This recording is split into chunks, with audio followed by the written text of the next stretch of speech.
Hello, everyone, and welcome back to our Dawson's Creek rewatch. We're on the last season, and we missed last week. Oh, your shoulder was off the side. I'm like this. I'm living my Fosse life this morning. It's okay, guys. I just had to adjust the camera. We're good now. That was a joke for all you dancers out there who are watching us on YouTube. Anyways, we missed last week because we ran out of time. We did. Because Jesus Lord above. This boy band series is so dense. You did good today, though. Thank you. You didn't go on like I did. There wasn't as much. I know. But for next week, we discussed today. We're going to buckle up. And we did part 1 of In Sync right before this. Yeah. So that'll be coming out the same day this Dawson's Creek comes out. Facts. All right. Well, Dawson's Time, Season 6. Okay. Episode 3. Yes, Episode 3. So this is titled Importance of Being Too Earnest. Mm-hmm. So here's the summary. Joey accidentally sends a heartfelt email to Dawson to the entire Worthington campus. Pacey's first week at work provides a harsh lesson in corporate ambition and greed. Okay. So first of all, that reply all to everyone. Have you ever done that? Okay. Well, on a lower scale. I've done that with a text one time. Like, this was so embarrassing. So years ago, right at the end of Troy's Air Force career, I had a group text with, like this was pandemic times, with 3 girlfriends in the area who were all also military spouses. This was like a pivotal time because there weren't a lot of people who, in our area in rural Missouri and / also the military, who were not conservative leaning folks. So these were like my 3 people. They were like, we were like each other's sounding board for the bullshit that we were in the depths of, right? And this is so funny. Troy was about to retire, and he was a squadron commander at the time. For military people out there, you'll understand the dynamics of this. For those of you who aren't, it's fine. I'm going to explain it very briefly. So he was about to be transferring his command to somebody else. And usually spouses, whether you're a husband, wife, whatever, you take over like being in charge of the other partners of the active duty people. And when I say being in charge, it's a voluntary thing, but I didn't do much. I just made sure people felt taken care of. If they need something, they can come to you, whatever. And so I had just met that was going to be the new squadron commander spouse. And we had been texting back and forth. And I said, if you have any questions, she would ask me some stuff or whatever. And we had just texted about something. And then something happened with Caden at middle school. He got into a debate with some kids about protesting. Oh, boy. And I don't remember the details of it. And Caden was in 8th grade. And, in our house, we feel one way and we're discussing things. Like, I actually went to protests, like, in the town. He went to school in town, in the rural small town. So he was hearing lots of opposing things, and he's not my one to stand up and say stuff mostly, but he did. And so I was rehashing the events in what I thought was a group text. And guys, it was like one of those texts that's like paragraphs, and I was popping off about the stupidity of... Oh, so you thought it was to this like trio of friends? Yes. Okay. I thought it was to this trio of friends. Okay. And I was like, so proud of Caden for like standing up against what all these people are telling him, like saying to him, like he was the only one. He was like, Mom, I just don't understand how they don't see why this is wrong. And like, he was like, I was trying to tell them. And so what I was telling my friends, first of all, I was very proud of him. Then I was like, I kept telling him, it's not these kids' fault. That's what, like, the same thing of information you're getting at home, they're getting opposite information. Right? So, yes, say the things, be the opposition, but remember, y'all are all still kids. And but I was like popping off about like, I'm so fucking tired of this area. And well, y'all know, if y'all be listening, y'all know how we feel about the things. And so I was like, people are so fucking stupid. I'm so proud of my kid for standing up to ignorance, blah, blah, blah. Clicked send and went, oh shit, I just said that to the new squadron commander's spouse. What? Guys, I have no fucking clue where she stands, neither here nor there. And you're not supposed to talk politics. Now, I always did, but you're not quote unquote supposed to. Mm-hmm. And at that point, Troy was almost out anyway, so I really didn't give a shit. And so, and I went, oh my God. And she read it instantly, you know, you can see. Yeah, and I went, fuck. And you can't delete, you can't unsend it.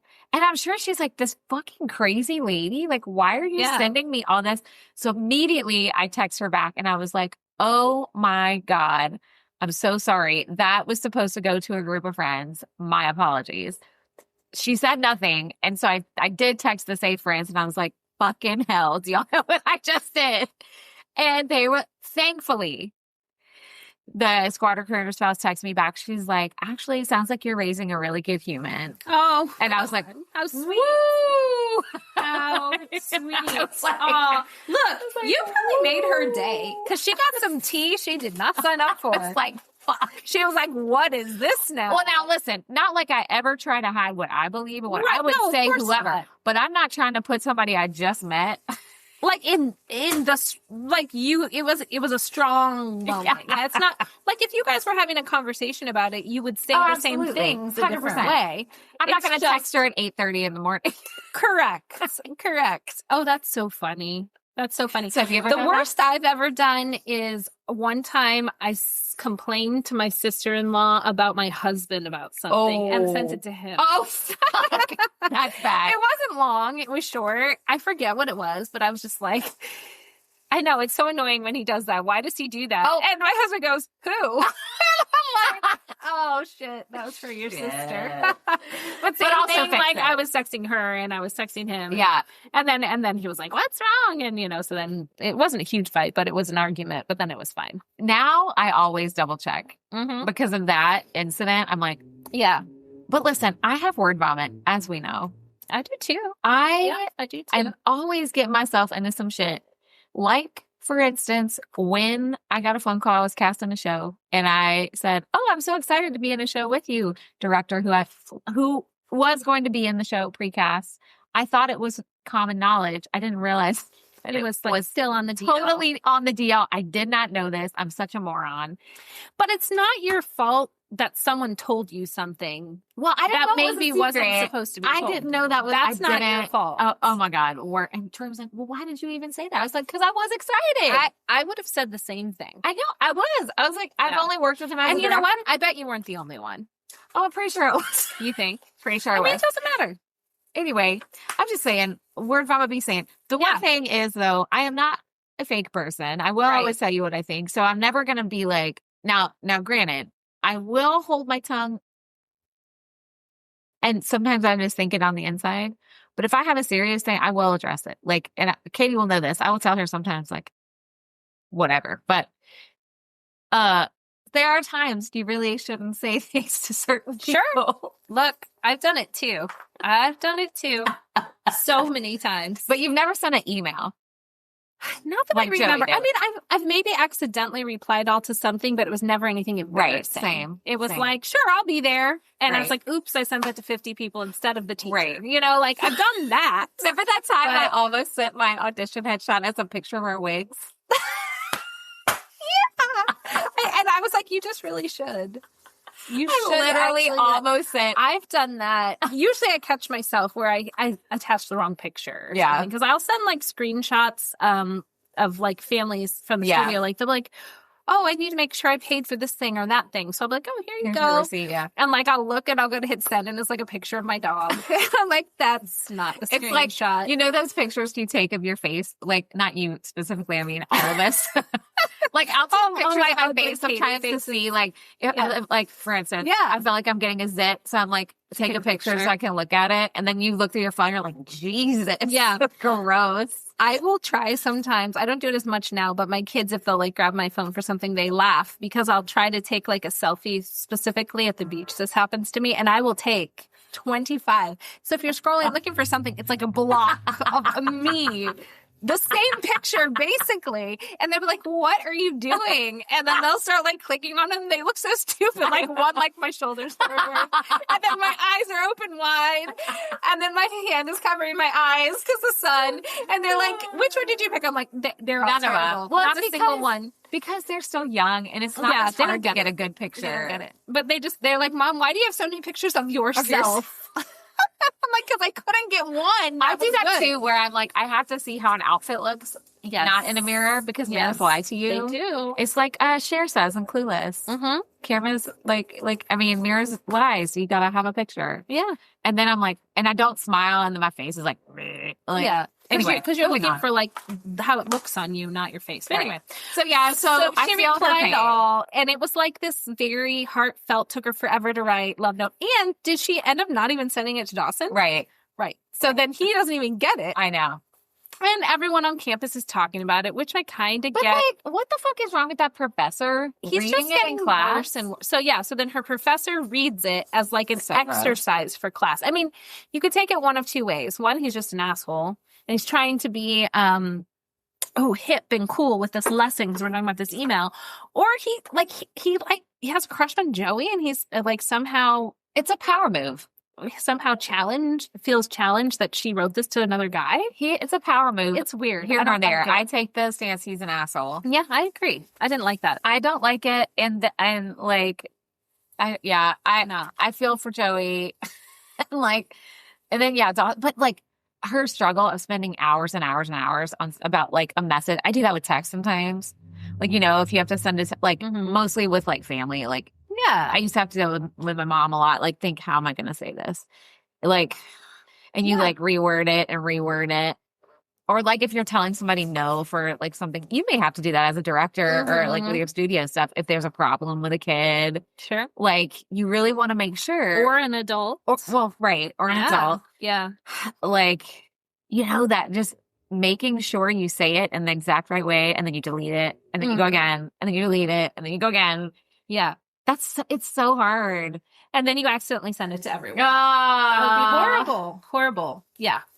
Ugh. And that teacher. Ugh. Anyway, yes. I know. Yes. I didn't write much for this episode. The only other thing I wrote was Jen calling Jack a swim fan when he went to talk to that professor. Oh, yeah. You remember that movie? Yes. It was such a crazy ass movie.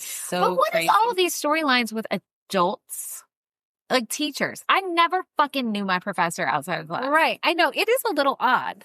Right? And now this teacher is especially, it's weird. And yeah, I don't like it. I had a comment in my notes, which by the way, I don't have, guys, because I can't find it. Let's talk about that for a second. Okay. And then I'll tell you what I think I put in there. Okay, well, let's talk about... Well, first, Katie was like, I have to tell you the process that happened while she was looking for notes. What? When the money fell out. Okay.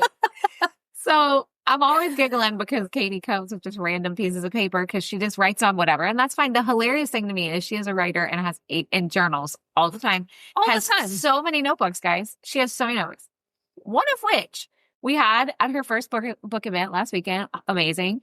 She actually had a substantial amount of cash sales. And I said, hey, did you bring an envelope or something? And she's like, no, because you don't expect cash these days. It's just a thing. Yeah. And I said, okay, well, I'm going to put it in the cover. She had brought a little notebook. And so I'm going to put it in the cover of this little notebook. And I said 3 times, this is where I'm putting your cash. This is where I'm putting your cash.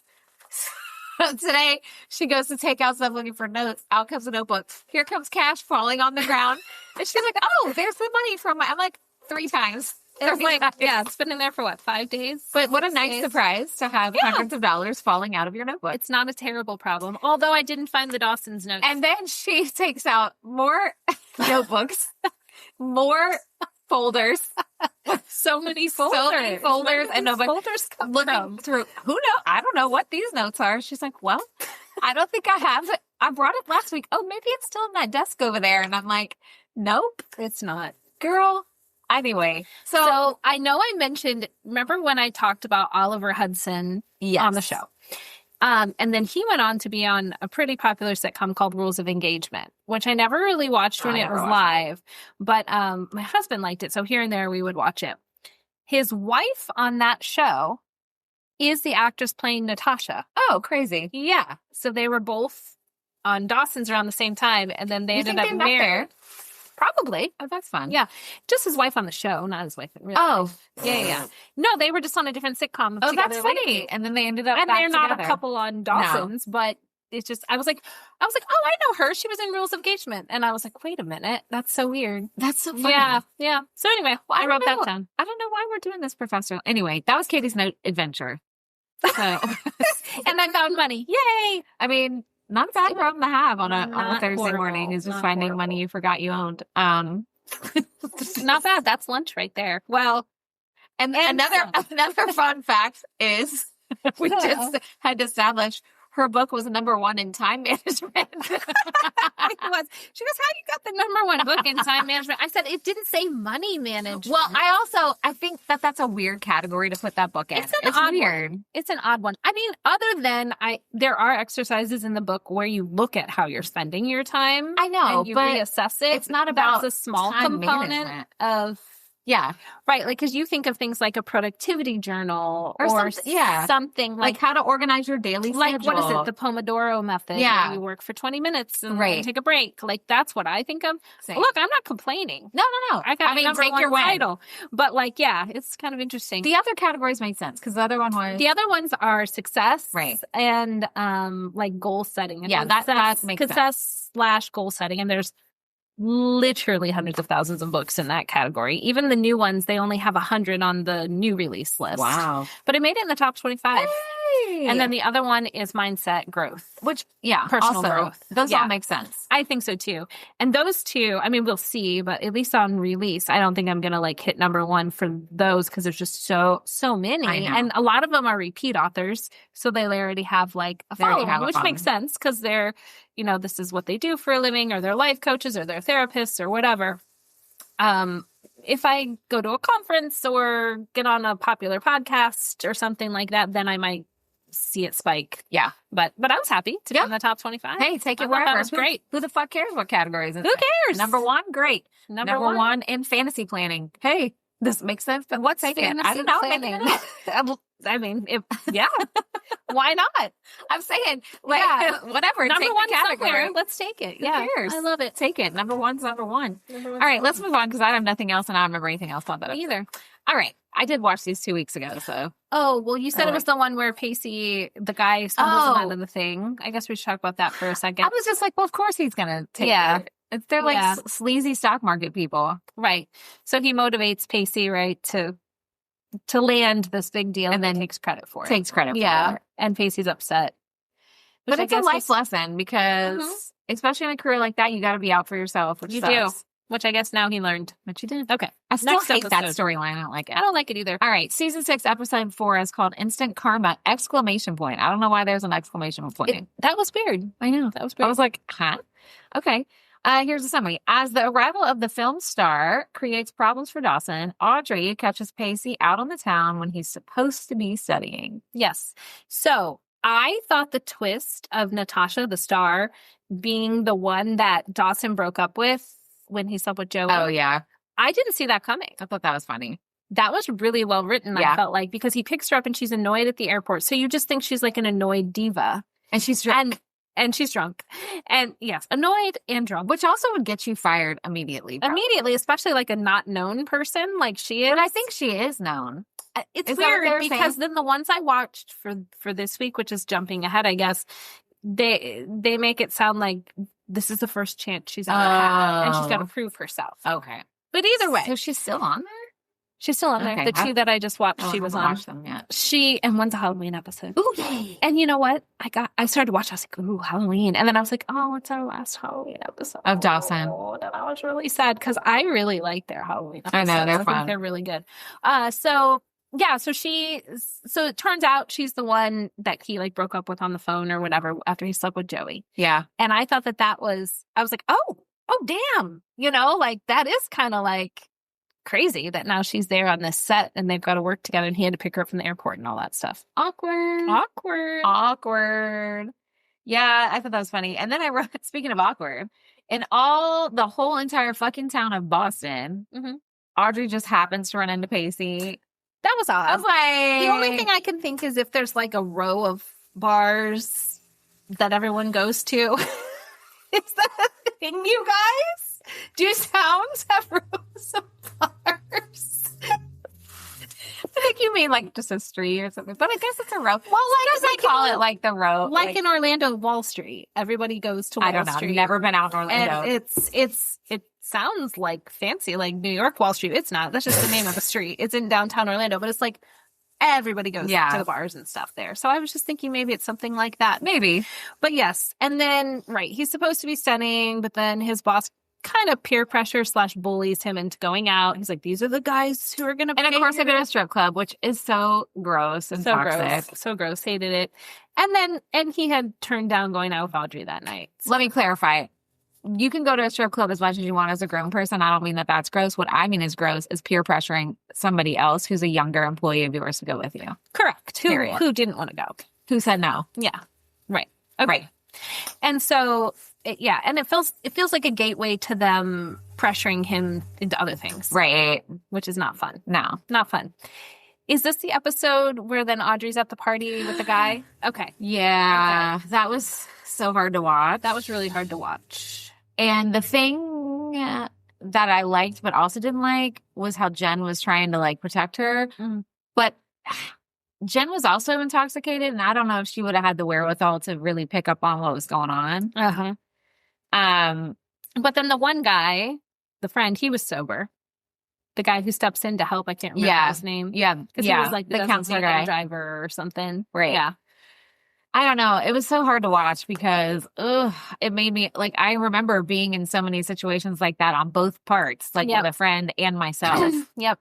And I know whenever my husband sees like dramatizations and stuff like that, he's like, God, it makes it seem, or he just can't believe it. I'm like, you don't understand. Like, this is common. It was hard to watch because it was relatable. Right. Yeah. And I'm like, I can't tell you how many situations I was in like that. Mm-hmm. Some I got out of, some I didn't. Yeah. And some I didn't even realize what they were until years later. Yes. Yeah. Years later. Right? Yes. And that anyway, I feel like there's way more awareness and way more chatting about it now than when Dawson was even on air. I agree. So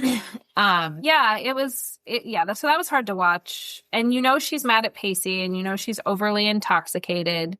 So her judgment is not at a stable level. And then, like you said, Jen's drinking too, which thankfully Jen. And then the guy that like stands in Jen's way. And then it takes another guy to push through there to even like get there. It's gross. And she grabs Audrey and they leave. And thankfully she removed her from that, but anyway, on the flip side, I had to laugh because they were playing quarters.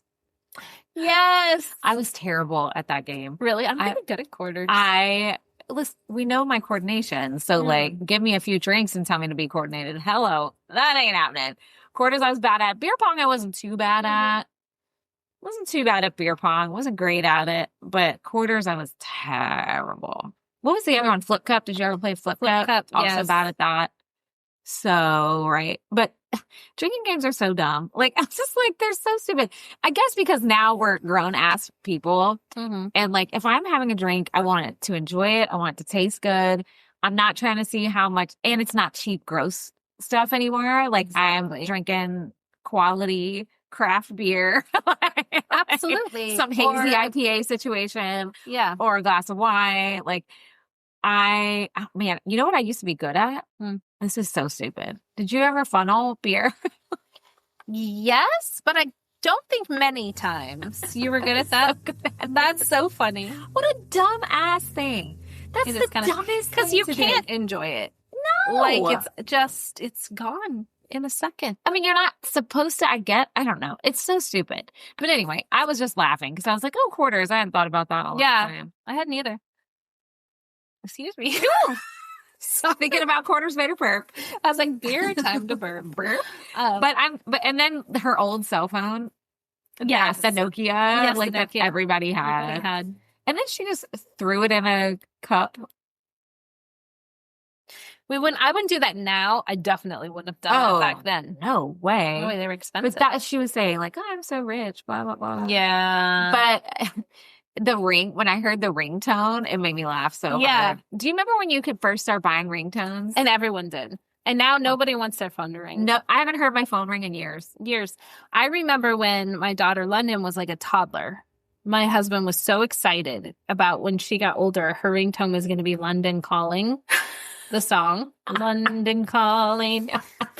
By the time she had a ringtone, no ringtone. Nah. We just sing that to her instead. It's fine. You know what my ringtone used to be? What? Who can it be now? I love that. I had different ones. I had Barbie Girl as mine for a while. I love that song. Mine were always stupid. Troy's was an Elvis song. Burn in Love was his special ringtone. That's cute. What was another one? But my generic one was Who Can It Be Now for years because I just thought it was so funny. Because like you'd be sitting there and all of a sudden you're cracking yourself up. Who can it? And everybody'd be like, whose phone is that? I'm like, I know, it's so funny. You're like, I know, it's me. Go ahead. You can laugh. It's fine.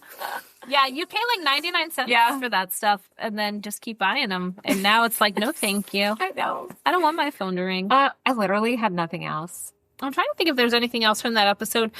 Okay, so Joey was at the party. I was just trying to think what everyone was doing in the episode. Oh, well, okay. And the professor with Jack. Oh, yeah, we got to talk about that. And he's married to a woman. He has at least that doesn't mean, that doesn't mean anything about his sexuality. He does have a kid. But I think he thought it meant something about his sexuality that now he's questioning. Correct. And the teachers basically... I don't know. Would you wanting say to have enough? He's propositioning. He's like, you just let me know. And then Jack was like, because poor Jack was like wondering if he was gay first of all, and then realized he wasn't. And he was like, oh, okay, fine. So I'll just get over that. And then he just hung out with him, which also I never hung out with a professor. And that professor at that party just like hanging out. Weird. He's like, what are you doing here? And he's like, oh, sometimes I just like to see what my students are up to. No, thank you. Never saw a professor at a party. Even here at like the studio, they'll be like, we're going out to eat after the show. I'm like, bye. See you tomorrow. I'm not going with you. Like obviously they go like Applebee's or something. It'd be fine. Right. But like, I know. I'm just like, that's y'all's space. Yeah. Like I'm going to go do something else. And so for him to just be like there, and then the propositioning was, whew, and it was like pretty overt. Oh yeah. It wasn't like, oh, let me think about what he said. He's like, you just let me know. And I thought that Kerr Smith had really good acting and all that because you could see him like processing and also feeling panicked. Right. Because he's married. He's a married man. Like he's not trying to get involved with that. No. Well, I mean, I don't know, but I'm just saying. Well, I know. I watched the next two, so don't tell me. See. Don't tell me. But yeah. Oof. Anyway, okay. Well, I'm ahead, and you saw me put my notes in my planner. That means nothing with me, which means 0. You know what I'm going to do? It's nothing. When we turn off the camera, when we say goodbye to our listeners, I'm going to also take a picture of those notes that are in my planner right now for next week. Just in case. Everything would be fixed if you just had a designated notebook. It's almost my birthday. I'm not buying it. You have plenty of notebooks. I have 1,000 notebooks. You have so many. Just get one and write on the front, podcast. My daughter Tegan, like a week ago, she was like, Mom, have you seen my notebook? Because she has a million notebooks. And I was like, which one? And she was like, it's got like Snoopy. And I know which one she meant. I had cleared off my desk. It had this big stack of notebooks I set in my closet. And I put her Snoopy one in there too. Well, we found it. I have a lot of notebooks too. I don't use them for journaling. I use them for other stuff, but I do have a lot of notebooks too. But I usually make sure, well, this is my weird brain. If I use one and then it's unfinished, I have to rip out all the stuff and then use it for a different purpose. I don't like to mix. I sometimes will do that. But even now, I'll grab a notebook out that maybe has notes in it from 3 years ago, let's say. And then I'm like, well, I don't want to throw this away. It might even be a to-do list, but I'm like, oh, it says take Erin to this. And like, she doesn't do gymnastics anymore. Or one I found, this was actually pretty cool. The top of it was like Beachside Performing Arts, which was my studio's name when we first opened. And I had all this stuff about website, get the Facebook going, post summer camps. And so I was like, okay, I got to keep that. But like, I know. I have trouble. You know what I have? Pages out. I have trouble throwing away my day planners. I have like 10 years of them. I don't throw them away. I don't know why. Yeah, they're just stacked up in my closet. I don't know why I need them. I will say I re-reference them. I have never yet. Like for my book, I did. And then for like when I'm doing my journaling that I almost didn't make your New Year's Eve party because of the. I do pull those out and I'll read back like several years, just flip through or find different things. Yeah. Because it does give you perspective. And that's one thing I even like about, and I don't even post on Facebook or Instagram. I post in my stories, but not like post as much as I used to when the kids were little. But I like those as forms of microjournaling because it does remind me of things I forgot about. Oh, yeah. It reminds me of all kinds of stuff or pictures or places we went or activities they did or whatever. And I think it's so easy. And I'm saying this coming off a week where my first book published and it hit, a number one bestseller on one of the many categories, that it's so easy to just keep doing the next thing, whether it's setting the bar higher for something, but it doesn't have to be. Sometimes it's just like, okay, done, moving on to this thing. And I do think reflection puts a lot of things into perspective, like how much you have gotten done, what has changed, whether that's for better or worse, and just how finite time is. Also, I should have prefaced, I sent a text to my daughter this morning that said, please enjoy your last day of childhood, all sad faces. Jesus, Katie. I know. 10 crying emojis. And she's like, okay, Thanks, I love Mom. you. That's so uplifting. I know. I woke up this morning. I was like, oh my God, it's the Katie. last day and I'm barely going to see her. And Brand's like, it's fine. Fine. She'll be here tomorrow. But he was also like, but I get it. You know? Well, I get it. I mean, Caden's 18th birthday was our invited dress for Christmas Story. And I accidentally made eye contact with him in the audience, which is hard to do. Mm-hmm. It's really hard to do. When I was singing that fucking sad song I had to sing, talking about whatever it said. Yeah. Like my brain dump after the show. No, I know what you're talking about. Yeah. The one where you're talking about how your days are full of doing laundry and all these things. No, it's not. It wasn't Not that that song. one? It was the crying song. Remember I had the meatloaf song? That was that one. That's the one I'm thinking of. Then I had the crying song. Oh, yes. When I- yes. How about How Time Passes? How Time Passes, yeah. And the two boys are, Oh, God. I know. I know. And it's like, it's not lost on me that like something I've wanted to accomplish my whole life. Oh, yeah. It's It's happened today. 3 days. Yeah. It's happened 3 days publishing a book before I've raised a full human, Right. and it's just crazy. Like, oh, it's a lot. And But also sending her a sad text. girl, she was like, I don't even know what to Jesus. say to this. Okay, Mom. Oh, my God. She's like, okay. She's like, all Put on your right. bed. That's She's another like, thing. and silent. She's like, and goodbye. Goodbye, everyone. Michael. But anyway, it's quite a week for me. But thanks, Quite guys. a week. Quite But we're a week. going to, despite, designate a notebook. That's your Yes. next task. I'm gonna do it. Right on the And front. you know how they say, don't wait for January, don't wait for Monday, don't wait for whatever. Don't wait for the next episode of Dawson. Who cares if we're in the last season of Dawson's? I should start this habit. That's why I say don't put Dawson on there. Put podcasts.